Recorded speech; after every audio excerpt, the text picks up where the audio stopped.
Vamos a empezar la última parte del seminario. Después de haber visto, y yo creo que en bastante profundidad, lo que es la parte teórica del reglamento y todas las cuestiones que se nos plantean, con ley aplicable, con competencia, títulos sucesorios, circulación, ejecución, aceptación, certificado sucesorio europeo, vamos a pasar ahora a la práctica. Y la práctica la va a dirigir la compañera de Santiago de Compostela, Inmaculada Espiñeira Soto. También amiga desde hace tiempo y admirada, yo especialmente, pero creo que por muchos de nosotros que la seguimos a lo largo de los escritos que ella publica fundamentalmente en notarios y registradores. Hemos hecho una innovación en España en relación con los otros seminarios que se han celebrado antes, y es que, así como en los otros seminarios era ahora cuando los participantes recibían el caso práctico, de tal manera que era un sopetón para enfrentarse al mismo, hemos pensado que lo ideal sería que lo tuviésemos antes y que por lo menos hubiese la posibilidad de tenerlo pensado y trabajado desde casa el que quisiera, por lo menos que hubiese la oportunidad. Entonces es ahora cuando vamos a ver los casos prácticos con Inmaculada, y ahora se están empezando a repartir las soluciones que ella propone a los casos que ella ha planteado. Sin más, le doy entonces la palabra a Inmaculada Espiñeira. Hola, buenas tardes. Primero, dar las gracias a Isidoro por contar conmigo, a los compañeros del Consejo, y de aquí, pues, dar las gracias a todos los compañeros que conforman el notariado latino, que trabajan con extranjeros y que ayudan a los notarios, que también trabajamos con ellos, para lograr que este mundo sea más fácil para todos los ciudadanos de a pie, que es el objetivo que persigue el reglamento. El primer supuesto, con buena razón, Ana me señaló, lógicamente, que puse matrimonio formado por cónyuges, se entiende, de nacionalidad española con vecindad civil gallega y nacionalidad croata. Para los que no sean españoles, si estén aquí o no estén familiarizados, todas las personas que tienen nacionalidad española tienen necesariamente una vecindad civil, y solo una. No cabe hablar de doble vecindad civil. Por lo tanto, esto es importante para todos aquellos que tengan que aplicar derecho español. Si me permiten, se quedan en los Pirineos y nos preguntan: autoridades españolas, dentro de todas las leyes españolas que ustedes tienen, ¿cuál es la que vamos a aplicar?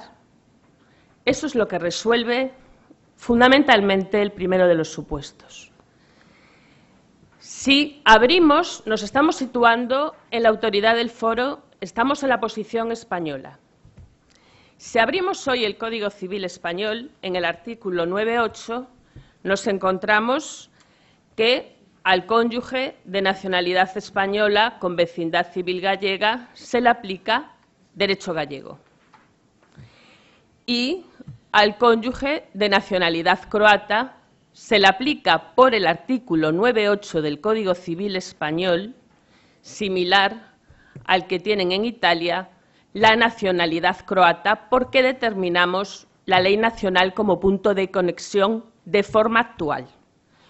Como da la casualidad que Croacia también designa la ley nacional, pues es la ley nacional croata. No nos planteamos ningún supuesto de reenvío de retorno o reenvío a favor de la ley española.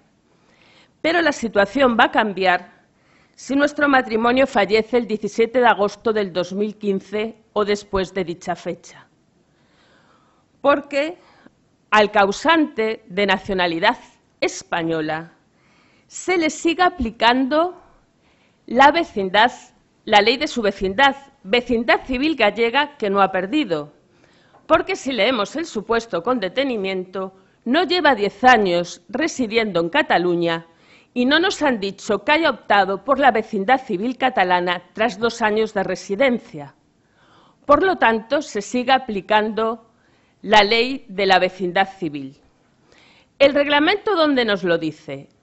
Básicamente, ya de entrada, él no es competente para determinar cómo resolvemos nuestras cuestiones internas. Pero además el artículo 36 lo dice claramente. Ustedes son un Estado plurilegislativo. Díganos, ¿qué criterio ustedes siguen?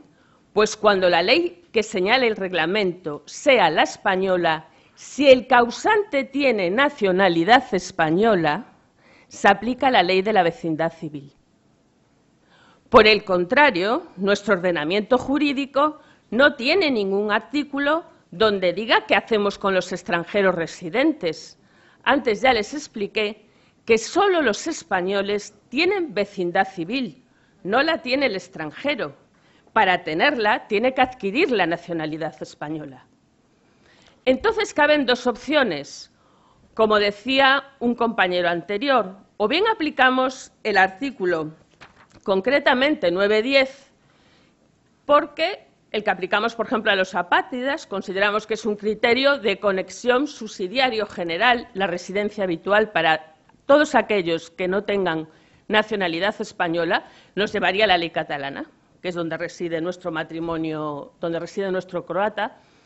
Pero es que yo creo que la solución directa, y en eso estoy de acuerdo con Isidoro, que creo que lo sostiene también, la tenemos ya en el 36. No tenemos una norma de conflicto interna para estos supuestos, vamos a aplicar el derecho catalán por ser la ley de la unidad territorial en la que el causante hubiera tenido su residencia habitual al tiempo de su fallecimiento.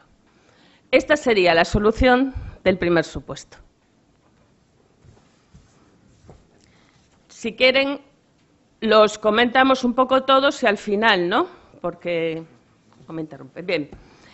El segundo supuesto, hombre, es problemático porque nosotros, sobre todo este problema lo ha tenido yo creo que Francia con más frecuencia que nosotros posiblemente, porque tengan también argelinos, ¿no? Yo no sé si habitualmente, y creo que ellos son un poco especialistas en orden público atenuado, ¿no?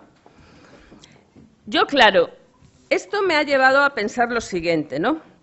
El orden público es el sistema de derechos y libertades individuales garantizado en la Constitución y en los convenios internacionales de derechos humanos ratificados por España.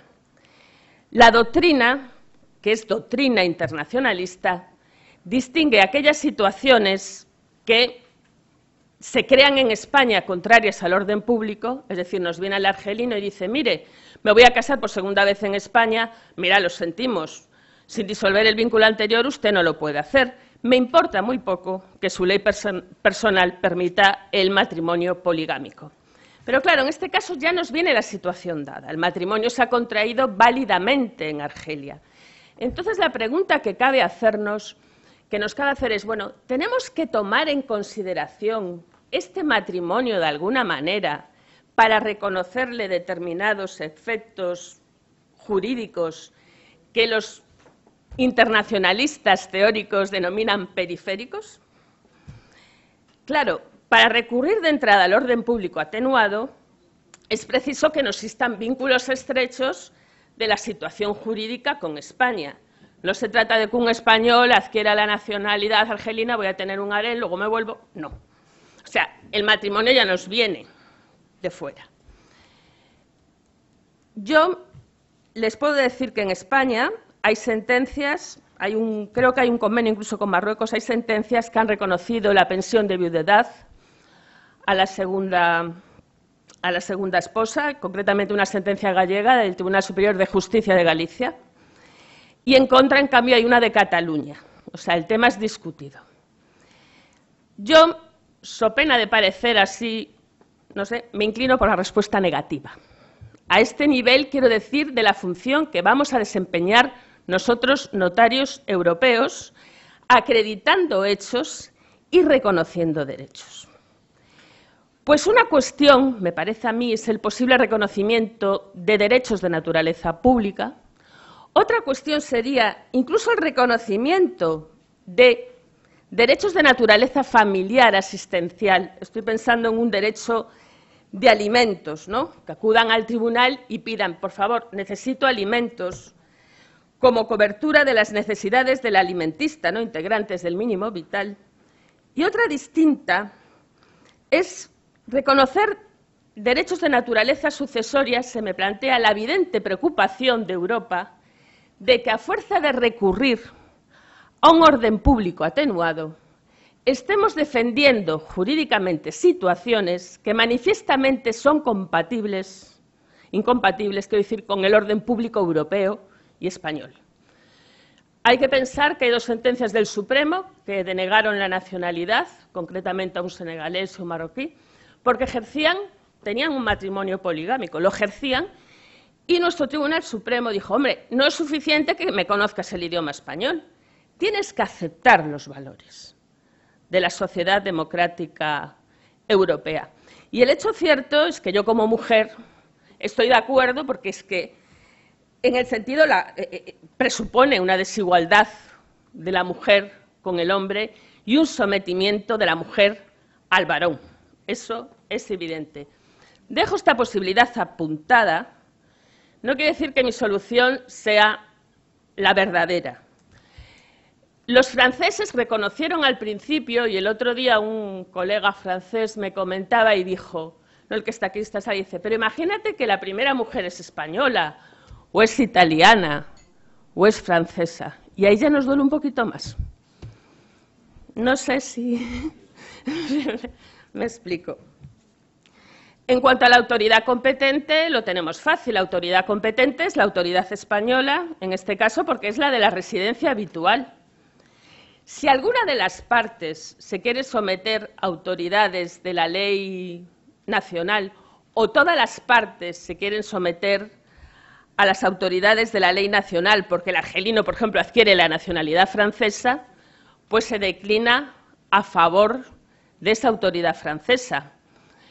Y si no adquiere la nacionalidad, el argelino no adquiere la nacionalidad francesa y reside en el Reino Unido, pues será competente la autoridad española, tal como dice el reglamento, podrás pedir el certificado si no ha transcurrido un plazo de más de 5 años desde el cambio de residencia habitual, si antes estaba en España, ¿no? En Málaga concretamente.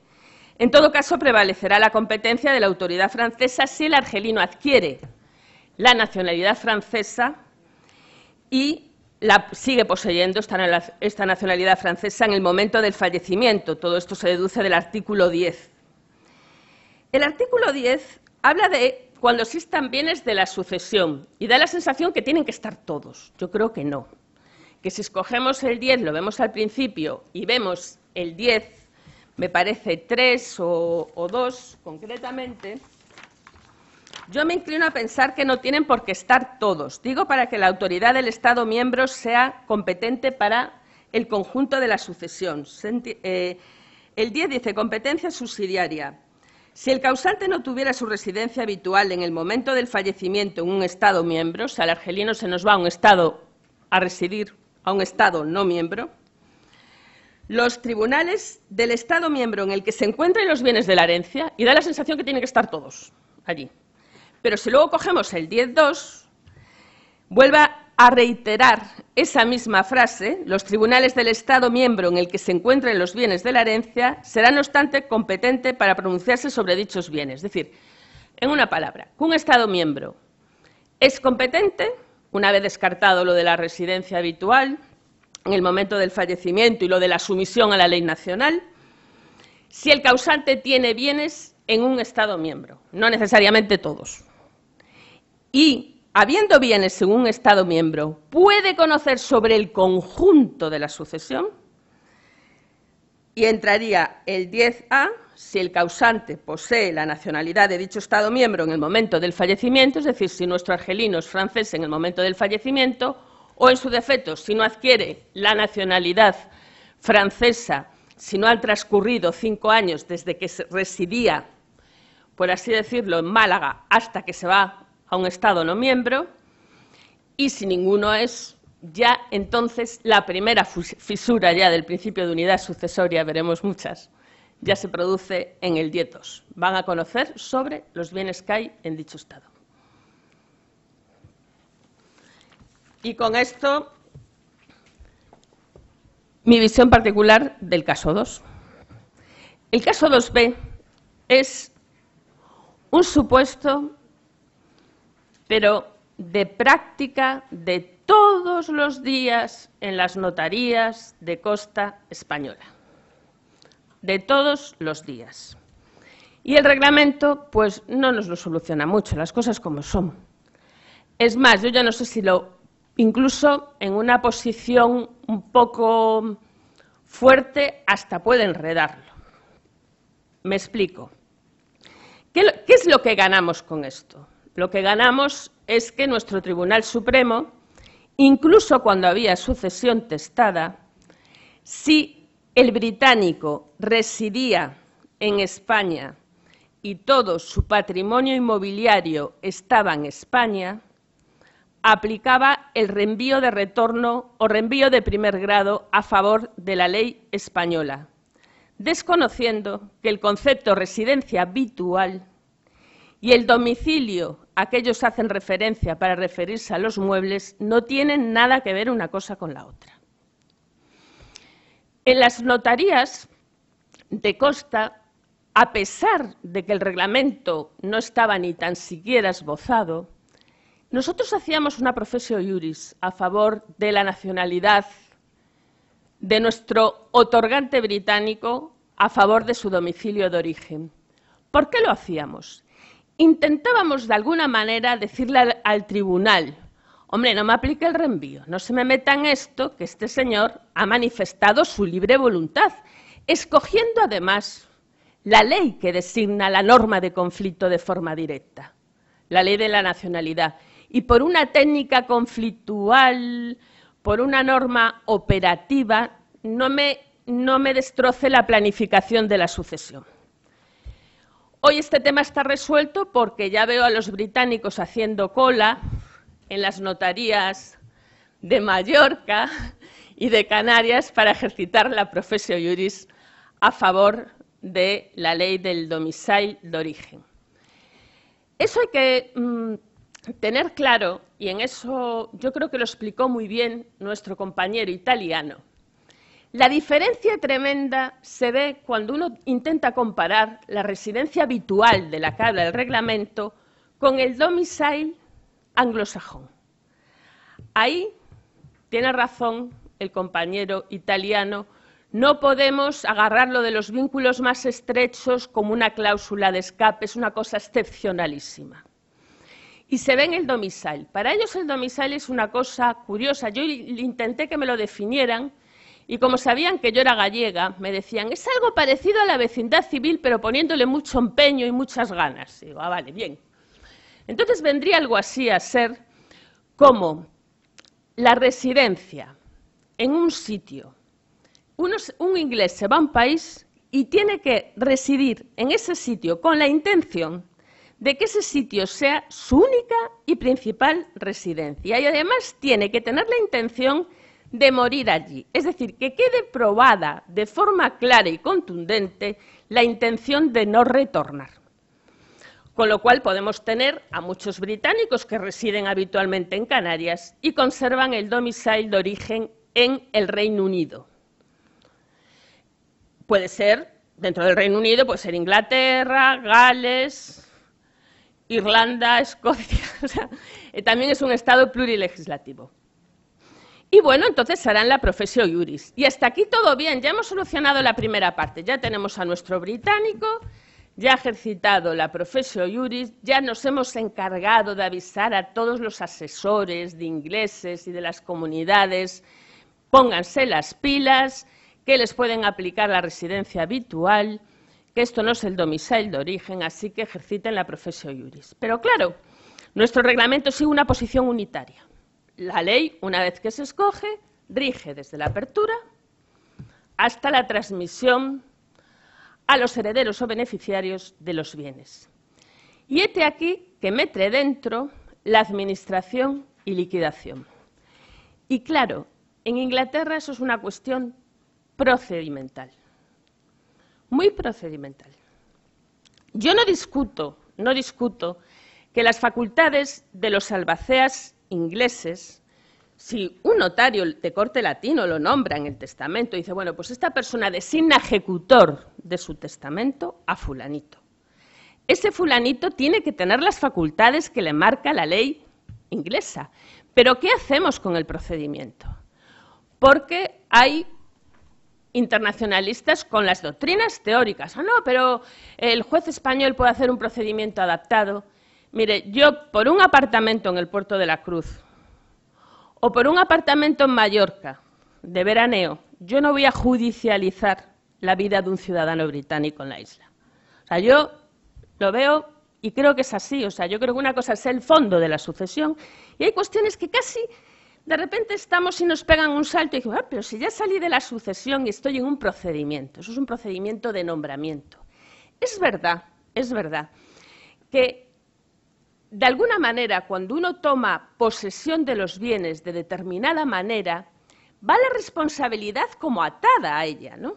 Si yo me subrogo en la posición jurídica del causante, yo de alguna manera, a mí me parece esto mucho más moderno, continúo como la relación. Mis terceros, los acreedores, se relacionan conmigo igual que se relacionaban con mi padre. Pero claro, en la posición inglesa se interpone un administrador. A mí a lo que más me recuerda es a un liquidador de un concurso. Está fuertemente controlado por la autoridad del foro. Pero no nos asustemos. Los sistemas latinos son muy garantistas. Antes es pagar que heredar.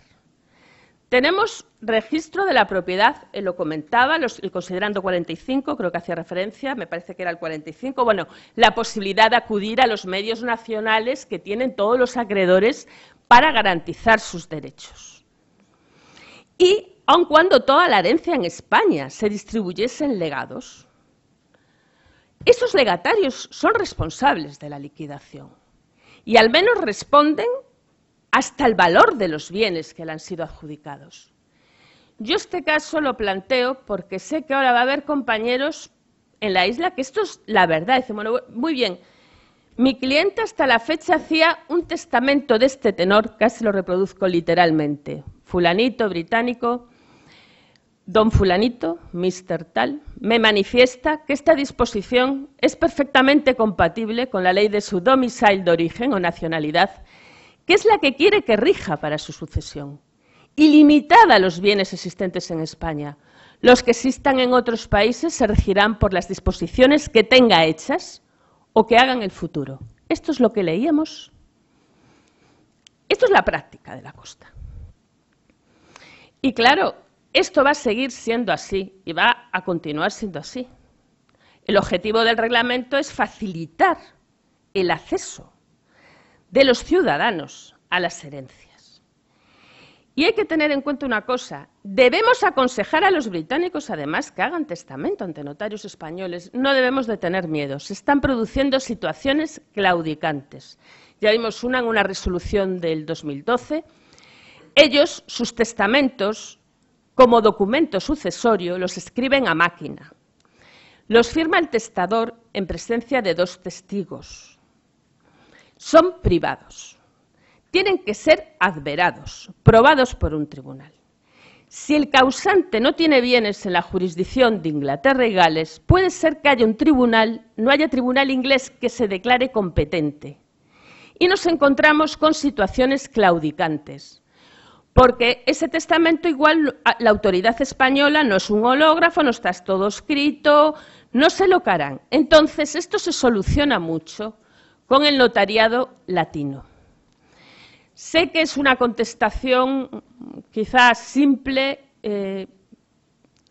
y, bueno, someto a la consideración, ese sería como yo respondería al tercer supuesto. Es decir, professio iuris y teniendo en cuenta los objetivos del reglamento, si pueden ser cumplidos con el sistema latino, porque posiblemente, oyes, que viene con un, por cierto, no tiene ningún inconveniente, que viene con un probate del Reino Unido, probate, testamento probado, o sea, resolución judicial, no testamento hecho ante el abogado solo sin más.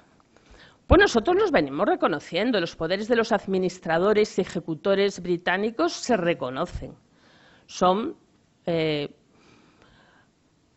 mucho más que un albacea y vienen documentados en un expediente de jurisdicción voluntaria de carácter judicial al que no pedíamos ese quatur, traducíamos y apostillábamos, y eso seguirá siendo ahora, ¿no? Porque no forman parte de este reglamento. El cuarto supuesto a mí me importa mucho. Me importa mucho. Yo tuve cuando estaba de notaria en Santa Cruz de Tenerife, tenía una comunidad belga importante como cliente, y yo aprendí de ellos que, y al igual pasa lo mismo en Francia, que es muy difícil para ellos distinguir los temas matrimoniales de los temas sucesorios. Es que es prácticamente imposible, se producen desfases, como ya manifestó nuestro compañero francés, y con razón. En el ejemplo cuarto que tenemos, des en cuenta que para ellos esto es materia matrimonial, no hay liberalidad entre los cónyuges, no existe liberalidad.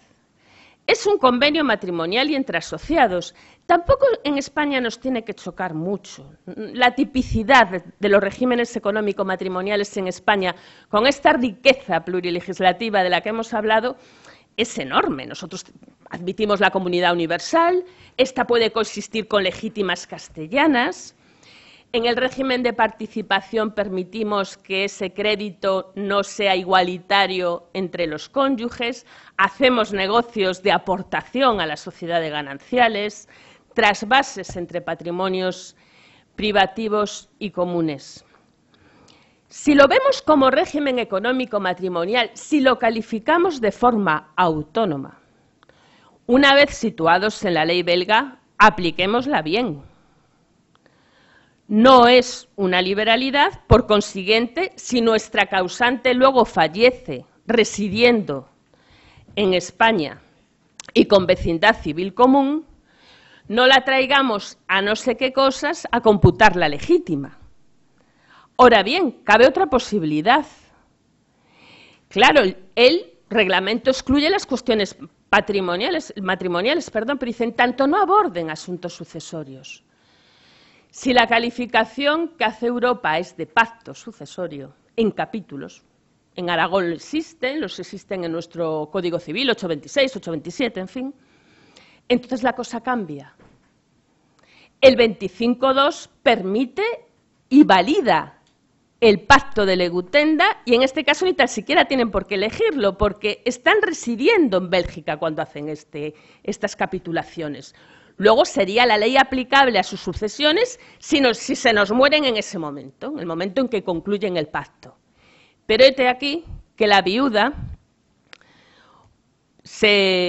me parece que era la viuda la que se nos vuelve, ¿no?, a vivir a Castilla, a Madrid, a donde sea, bueno, vuelve a España con su vecindad civil común, que no ha perdido, porque no conserva la nacionalidad española, luego tiene la vecindad civil que tenía antes, y las legítimas castellanas, de repente nos encontramos como hay una ley sucesoria que rige la parte de libre disposición, la computación y la imputación, y esa planificación matrimonial que tenían clara esos cónyuges se puede ver mermada por la ley sucesoria. Yo sé que los contornos son muy difusos, ya hubo algún italiano con la propuesta que decía lo que está excluido y lo que está incluido, que a veces es todo tan difuso, pero bueno, tengan en cuenta que en el matrimonio se producen, digamos que comunicaciones entre los cónyuges que escapan a la calificación oneroso gratuito. Muchas veces estos pactos se hacen para proteger la familia. El notario belga, lo verán en la contestación, además, en este caso, los notarios belgas, al igual que los franceses, son muy garantistas. Si hay hijos no comunes, esto no es así, no es tal la libertad. Si hay hijos menores, se homologan judicialmente y se comunica a los acreedores y a los hijos mayores de edad por si tienen algo que oponerse, por si hay fraude a la familia. Entonces, claro, da pena que luego vean mermada esa planificación. Solo queda esto expuesto. Muchas gracias.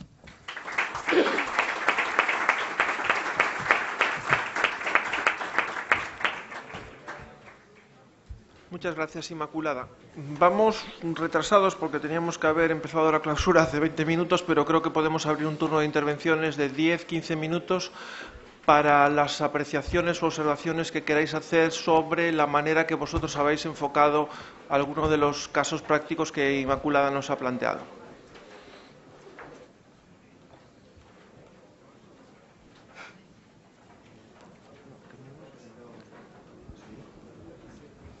¿Qué tal?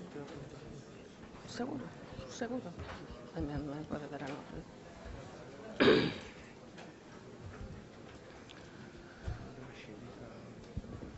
Grazie. La nostra amica Immacolata ha inventato 3 casi pratici, uno più difficile dell'altro. A me quello che interessa più di tutti è il secondo. Mi pare che la soluzione di questo caso è nel senso di fare un testamento davanti ad un notaio spagnolo, parlo tutto, e di far scegliere come legge regolatrice della successione la legge inglese. In questo modo sembrerebbe possibile andare incontro alla volontà del testatore di lasciare tutto alle istituzioni benefiche inglesi, senza tener conto dei diritti di legittima delle figlie. Ho capito bene? Sì, sì, sì, bien. Questo perché una volta che si sceglie la legge applicabile non opera il rinvio e quindi la legge applicabile sarebbe la legge inglese a tutti i beni, dunque anche a quelli situati in Spagna. Io ho dei dubbi che sia così. Perché?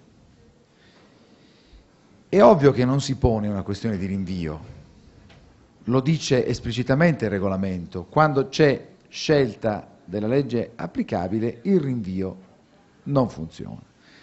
Ma qui non siamo di fronte ad una questione di rinvio, qui siamo di fronte ad una questione diversa, e cioè a una questione di determinazione dei limiti di applicazione della legge scelta. La legge inglese non vuole applicarsi ai beni immobili siti all'estero. La legge inglese non si applica a quei beni, punto. Quindi anche se il testatore sceglie come legge applicabile alla sua successione la legge inglese, i beni immobili siti fuori dall'Inghilterra non sono regolati dalla legge inglese. Effettivamente. Questo, che può sembrare una cosa eclatante, non è una questione di rinvio, tant'è che il rinvio non c'è. La legge non si applica e basta. Si crea effettivamente un'ipotesi di conflitto negativo, cioè siamo in una situazione nella quale non sappiamo qual è la legge applicabile, perché la legge che è stata scelta dal testatore non si vuole applicare a quella situazione. Quindi, nel caso di specie, il testamento fatto dal notaio spagnolo deve occuparsi del regolamento e quindi della successione dei beni immobili siti in Spagna, perché altrimenti quei beni rimangono senza disciplina. Sì, sì. È uno di quei casi in cui, secondo gli specialisti di diritto internazionale privato, la disciplina, cioè la legge applicabile, si determina in virtù di quello che viene definito come autocollegamento, cioè si cerca la legge che vuole essere applicata, la legge scelta non vuole essere applicata, perché secondo la legge inglese mai si può applicare la legge inglese ai beni siti fuori dai confini inglesi. L'unica legge che può applicarsi in un caso di questo genere è la legge spagnola. Nonostante questo non sia scritto da nessuna parte nel regolamento, ma è una conseguenza di come ciascuna legge pone i propri limiti di applicazione. Io spero di non aver complicato ancora di più la questione, come forse... Sì. è possibile, però bisogna stare molto attenti, soprattutto quando si applica, si dichiara l'applicazione tramite la scelta di legge di sistemi conflittuali scissionisti, come quello inglese, come quello americano, come quello australiano. La scelta di legge non risolve tutti i problemi. No lo resuelve. Lo que pasa es que es evidente que ellos tienen la posibilidad de optar, al menos sobre los bienes en los que ellos pueden optar por su ley, por su domicilio de origen, porque la aplicación de la ley del reglamento es con carácter universal y protege la voluntad individual.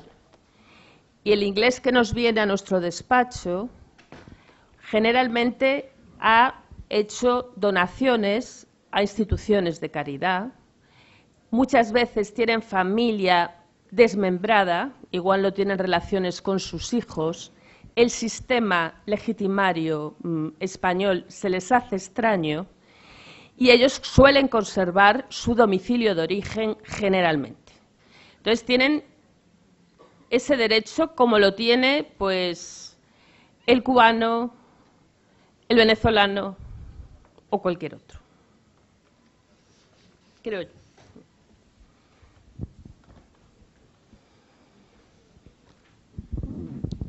Hola, dos cosas. Respecto del supuesto este que estabais comentando, no sé, no lo había pensado hasta hoy, pero cuando ha hablado el compañero belga de los trusts y su equivalencia con las fundaciones, digo, ¿no está este señor y británico queriendo constituir un trust? No lo sé, o si se podría constituir un trust y quedaría fuera, por tanto, de la vigencia del Reglamento Europeo de Sucesiones. Bien, esa es una cuestión que se me ha ocurrido sobre la marcha, pero la cuestión que más duda me plantea es la del argelino con dos esposas, porque, Inmaculada, perdóname, pero no te he oído al final qué derecho se reconoce a estas esposas, a la primera, a la segunda. Vamos a ver, no, el tema, intenté ser breve por el tiempo. El tema es que si le reconoces efectos atenuados al orden público, podrías plantearte la posibilidad, date cuenta que muere intestado en Málaga,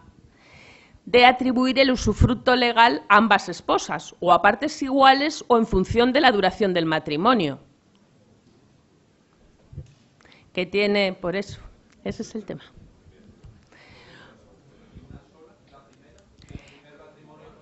No, el primero evidentemente tiene derechos. El tema es que lo que yo me planteo es que esto se ha planteado en Francia ya por los tribunales. El tema es que ellos, claro, decían, bueno, los matrimonios se han constituido válidamente, ¿no? En Argelia, no vienen con una situación ya dada. Y decían, contra la segunda mujer, claro, los hijos todos iguales, eso estamos de acuerdo, sin que haya diferencia por edades, sexos y tal. A mí lo que me preocupa es que a fuerza del recurso al orden público atenuado, pues demos carta blanca a situaciones que son manifiestamente incompatibles con los valores europeos. Es que yo estoy pensando, y con los franceses muy avispados, yo creo que fue un juez que dijo, bueno, claro, muy bien, los derechos a las dos esposas, pero ¿y si la primera es francesa? ¿Y si se nos va el argelino por allá y nos vuelve con la segunda? ¿Qué hacemos con nuestra compatriota francesa? Bueno, con nuestra europea residente en Francia. Y claro, a ella dices, uff, ya te viene la película No soy mi hija, no sé qué. Es que vamos a ver, yo como mujer, a mí me horroriza, pero también soy consciente de que la segunda mujer tiene otra cultura. Pero también soy consciente de que tenemos tribunales que pueden reconocer derecho de alimentos, que pueden decir, sí, señor notario, extrajudicialmente pueden pactar lo que quieran, que eso que conste, ¿eh? O sea, si nos vienen las dos mujeres y tal y deciden, en partición extrajudicial, ellos de acuerdo, parten como quieren, ya es un contrato. Y un juez puede reconocerle derecho de alimentos, la pensión, e incluso un juez puede decir, no, mire, dele usted derechos, pero a ver cómo se van pronunciando nuestros tribunales en este sentido. Porque cuando nosotros hagamos el certificado sucesorio europeo, de la misma manera que vamos a hacer el acta de declaración de herederos, porque continúan los dos instrumentos circulando, tenemos que adoptar una actitud positiva, activa, no tenemos que tomar determinaciones, nos duela o no. Sí.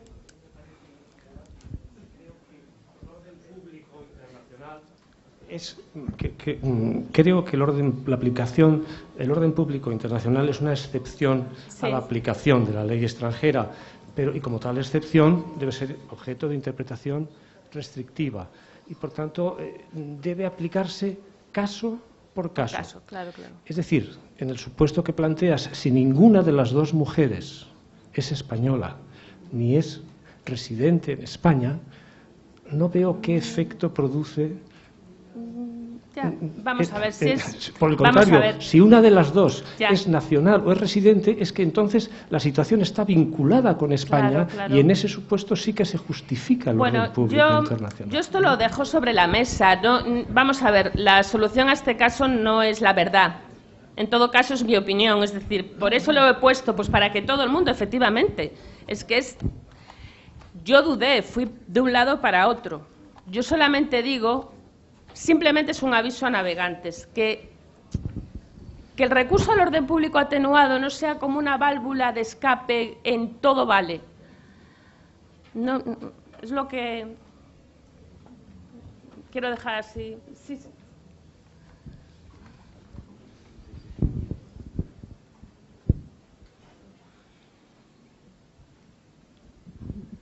Yo querría solamente comentar respecto al supuesto del inglés. Sí.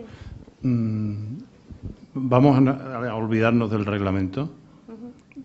En España estaba la doctrina del magistrado del Tribunal Supremo Martínez, no me acuerdo ahora mismo, que fue asesor del Consejo, que fue el que unificó, o sea, el 9-8 con el 12, etcétera, etcétera, y estableció una doctrina jurisprudencial perfecta, donde entendía que no se había que unificar la ley aplicable. Entonces en los supuestos de los ingleses no jugaba el reenvío, sino que se aplicaba la ley inglesa.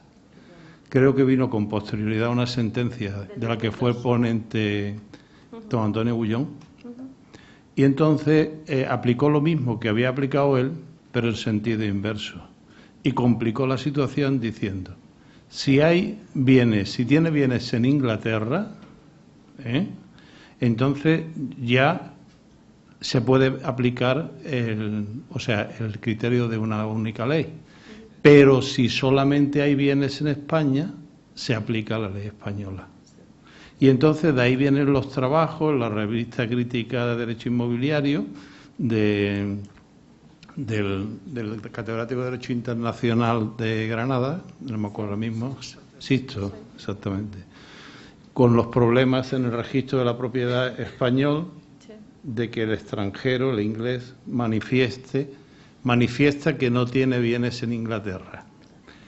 Y con algunas calificaciones de algunos sectores muy extremos, registrales, con el tema del domicile, es decir, que no basta con la mera manifestación, sino que es necesario probar que no existen bienes en Inglaterra.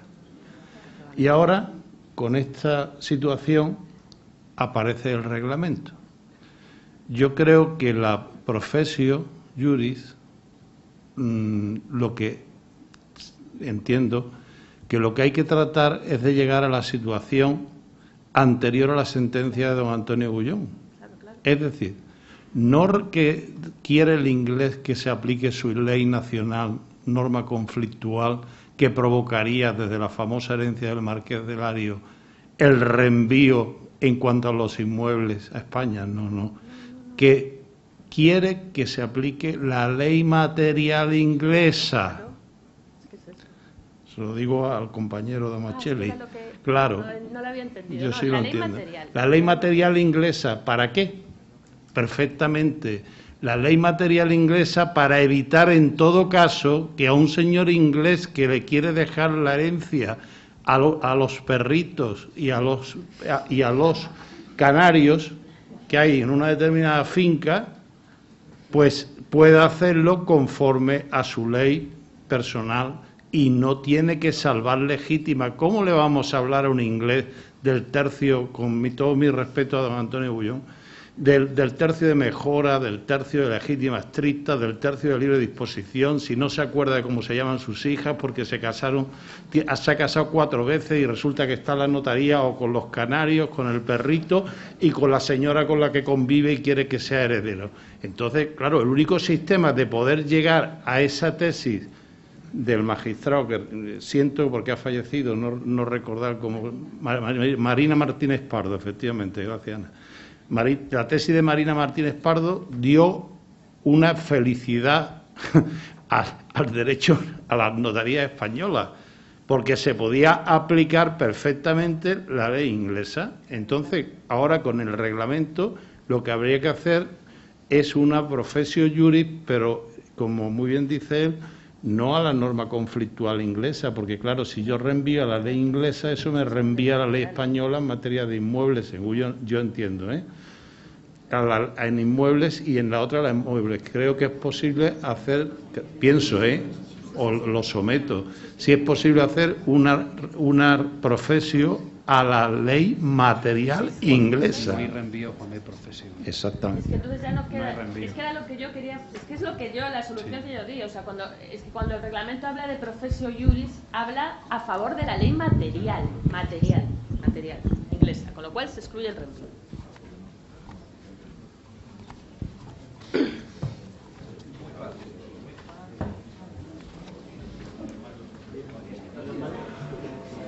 Sí. Bueno, damos por terminado el examen de los casos prácticos y pasamos ya al acto de clausura del seminario. Gracias, Inmaculado. Nada, vosotros.